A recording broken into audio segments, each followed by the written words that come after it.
beast mode si Emma. Yay!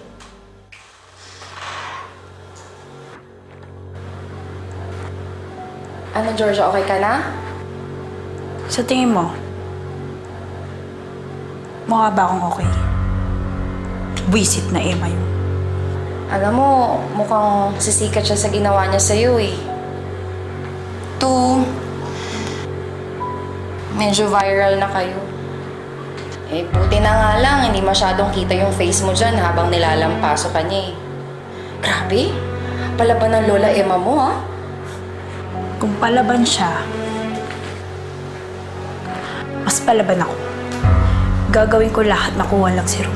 Kailangan lang namin magkita at mag-usap. Georgia, may hirapan ka na. Mars, napahiya ka na't lahat-lahat, pursigido ka pa rin makuha si Rom. Ang dami-dami naman dyan ibang lalaki. Bakit ba pinupusyo pa rin yung lalaking yun? Nababaliw ka na ba? Buti sana kung nababaliw lang. Eh, hindi. Iba si Rom sa lahat. Buong buhay ko.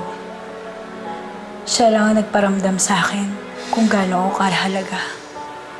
Kahit sa pamilya ko, hindi ko naramdaman yun. Kahit magkano pa ibigay ko sa kanila. At lalong-lalong hindi ko yun naramdaman sa mga lalaking dumaan sa akin. Bakit? Di ka ba minahal ni Orlando? Eh, lahat nga binigay nun sa'yo eh.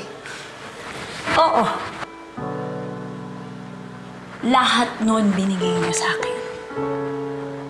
Pagkatapos gagamitin lang niya ako. Gagawin lang niya akong parausan. Sex lang ang habol nila sa akin. Pero iba si Rom.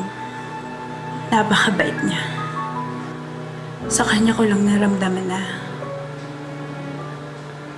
pwede pala akong mahalin ng tama. Hindi ako katawan lang.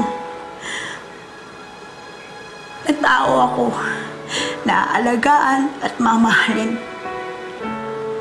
Kaya hirap na hirap akong iwanan si Rom, Selma. Kaya ako ganun ka-desperado. May wala na akong makikita katulad niya.